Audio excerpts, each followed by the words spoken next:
and welcome back. Or as Obi-Wan Kenobi says, hello there. Oh, that was terrible. My Alec Guinness impression's god-awful. Anyway, this video is all about the decisions I made on what I bought and how I chose to build my version 4 Flames of War Force for the Afrika Korp. And the question actually came out of a comment that I had on one of my videos from Elizabeth Lestrade, asking, with this in mind, I would have liked a bit more detail on specifically what you did or would recommend to expand this set to a starter army. And yeah, it really wasn't that in-depth on the options at that point in time, but it is a really good suggestion. So here we are. I do want to throw out a disclaimer out there that the purpose of this video is not to build a tournament winning army. This whole video and what I did was so I could get 100 points of Afrika Korp on the table as soon as possible for the cheapest amount of money. I didn't have any of the Afrika Korp or mid-war German stuff before, so I was going in fresh. So I wanted it to be as cheap as I could make it. I also wanted official Battlefront models, although you can get stuff cheaper, and I'll talk about that later. So to get to my 100 points of mid-war Afrika Korp, I bought the Afrika Korp box set and the El Alamein box set. The El Alamein I got at a discount, ran me about $32. The Afrika Korp I also got a discount at $72 versus its retail of $80. So I got both under the, around $100. I also snagged Oberst Retmeyer, who's in a previous video, as an independent character, who's going to double as my HQ. There he is, all painted up. He's ready to go. Got some sand on him. Oh man, he's looking fine. So all in all, I spent about $113. So now let's take a look at the Afrika Korp formation card. And this card comes in the Ramos Afrika Korp box set. It's going to tell you that you have to field at least a Panzer IV tank company, Panzer III tank company, or Afrika rifle company. On the back, it lists all the different support units that you are able to field on your force. A lot of veterans are complaining that it doesn't have the flavor of the old sets, that it's kind of limited. However, I think from a intro perspective, from a new player coming in, and also from a business perspective, it's a good idea. It's pretty smart. It means I have to go and buy a bunch of different random things to add, so I can get a feel of the game. Like maybe I need to add some light tanks so I get some Panzer IIs in there, or maybe I want something that has an extra punch, so I'll pick up some Tigers, or maybe some Martyrs, or some 8 Rads, whatever. And it also means I'm not weighing down my list with overpowered stuff in a lot of it. I'm going to have some variety in there, like the Tigers, like I just pointed to, or maybe I'll have some air support and some more AA. The choice is really ultimately to you on what you want to do with it. You can also field allied support, so I can get Italians whenever those come out, or I can take additional formation supports. The Desert Rats are pretty much the same way. After reviewing their cards and their lists, they're pretty damn similar in the options that they can choose. Now granted, you're going to have a lot more Brits on the table if you play Brits than you will Germans. The Brits are cheaper and they're more of a swarm army versus what the Germans are. So here we go with the HQ choices that you get in the Ramos Afrika Korp box set. You can either take a Panzer III up armor HQ or a Panzer III HQ. There's also a Panzer IV card, but I misplaced it and it's not going to appear in this video. So here we go. Our options are we going to take the Panzer III up armored, or are we going to take the Panzer III? Both have their own benefits and their drawbacks. The up armored does have 1 additional armor at 6 front armor. The Panzer III has a lot more options for guns. As you notice on the Panzer III up armored, you only get the choice of 1 gun, which is going to be that long 5cm gun. The Panzer III up armored is also 16 points for 2 tanks, or 8 points for 1 tank. And then it also has what you can take on the back as your compulsory lists, or choices rather. So for the Panzer III, you get a lot more options on what you want to take. It does have one less front armor, so you can take the 75 centimeter gun, the 5 centimeter long, or the short. Prices are going to vary a little bit. If you took two with the 75 centimeter, that's 16 points. The 5 centimeter is cheaper, but you can upgrade. Honestly, it comes down to what do you want to do. Do you want more survivability, or do you want more flexibility with where guns are on your HQ unit? Right now, the way I've got Oberst Rettmeyer as my HQ, he could be an up-armored. I could proxy him as an up-armored, but he's probably going to be as a standard Panzer III with a long 5 centimeter barrel. So he's going to be throwing slugs downfield, with a rate of fire of 2, anti-tank at 9, and a firepower of a 4-up. And that's at 28 inches.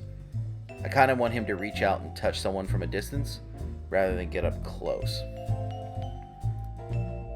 I mean, this isn't 40K and no one's got chain swords, riding tanks or anything crazy like that. Not that there's anything wrong with that. So let's take a closer look at what our troop options are going to be. So first up, you got 3 different options for panzers. You can either take a mixed platoon, an up armor platoon, or a standard platoon. And yes, I know I just did that in reverse order. So your first up is going to be your mixed platoon. That's where you're going to be able to mix and match between different barrels of guns easily, along with up armoring a few of them. It does come at cost points, but it gives you maximum flexibility. There's also the up armor platoon and the standard Panzer III platoon, which allows you to change the barrels on some of the guns. I think for the purposes of this army, we're going to be choosing the Panzer III mixed platoon. That way we get the greatest flexibility with our unit that we're going to create. Next up is the 88s. I love these things. You get 2 of them in the box set, and they are perfect tank killers. They also will double as your anti-air guns. You do get 2 of them, so they're going to take up 12 points out of your possible 100 points if you're building 100 points or 200 points, whatever. I do recommend picking up 2 more down the road. That'll be at 24 points, but I think it's well worth it, especially in larger games, just for the sheer firepower that they put out. 14 anti-tank and 3 up on firepower rolls. That's beastly. Just beastly. So those are an auto include. And that brings us to our next platoon, the Panzer IVs. The Panzer IVs, just like the Panzer IIIs, have different barrels that you can choose. The nice thing is, if you go for that 7.5 short barrel, you do get a low-end artillery shot with it. Or you can go direct fire at 24 inches at 7 anti-tank or 3 up. That's kind of weaker, but you do get the option to smoke with that barrel. Probably what we're going to do is do different barrels on different tanks here. We do have 4 of them. We got 3 in the Afrika Korp box set and 1 in the El Alamein, so that brings us up to 4. Works out perfectly. They're no stronger armor-wise to their Panzer III counterparts, but they do have a different use to them, especially with that smoke option on the short 75s. So we're going to go ahead and take a full platoon of 4, and that's going to be a little bit pricey at 24 points for the whole platoon before upgrades. But again, we're not building something to be optimal at 100 points, although you certainly could. I'm not. I'm just kind of building to fluff out the points a little bit, so I really don't have to buy anything for a while, because trying to keep up with this game and all the other games that I play, it's murder on the wallet. So whatever I can make an impact right away and move on, better for me. So here we go. We're looking at the book now, and the Tiger Tank platoon.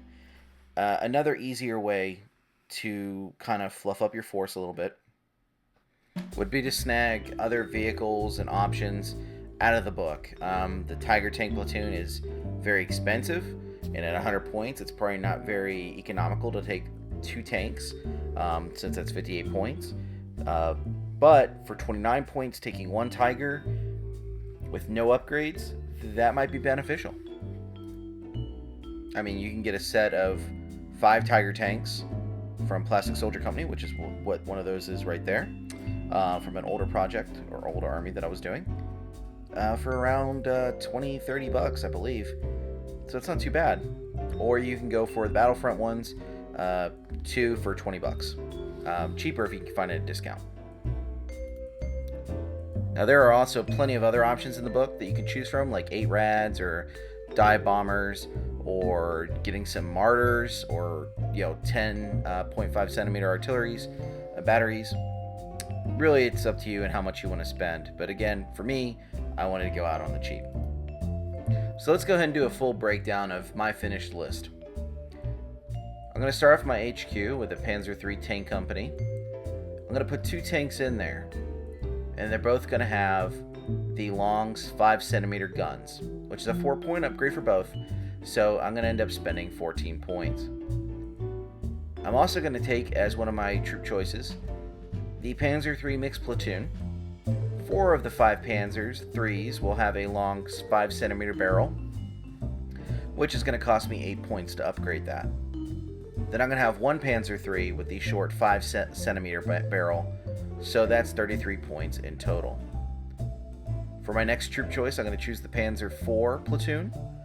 3 Panzer IVs are going to have those long 75s, and that's a 12-point upgrade. And then one of the Panzer IVs is going to have the short 75, and together it's all 36 points for that platoon. Then I'm going to add in 2 88s, and no other upgrades for those at all. So that's going to be 12 points. So we tally all that up. It's 95 points in all. You could choose a few more upgrades and dump the extra tank in the command team for another AA gun or 2, depending on your choices. You could also cut the upgrade points easily and add in a Tiger tank. So what would I add next to this to get it either up to closer to 200 points or give me a little bit more flexibility? A couple things that I'm looking at is 2 more 88 guns. That would be another 12 points. Snagging a Afrika Korp rifle platoon and bulk it up to the max, so it's 4 rifle teams and then 1 anti-tank rifle team for 7 points. And I would use those primarily to either hold defensive objectives or to maybe make a land grab for an objective out in the field. Who knows? I would kind of want to get a pack of martyrs, a whole unit of 4 at 16 points. And definitely want to pick up some Stukas, 9 points for 2 of them. I think air support is going to be really, really important. But I think it'll be fun to do that. And maybe some Tigers. I mean, does anyone get the impression that I like a certain tank? I might be a little biased. Who knows? And going back to the earlier comment of Plastic Soldier Company and alternatives to Battlefront miniatures, Plastic Soldier does make a lot of the units that you might be using for mid-war, late war, or early war in plastic in bulk. For example, like you can get 144 Germans for like 30 pounds. I mean, it's ridiculous. You can't get that same deal with Battlefront. The quality is pretty comparable in a lot of different ways.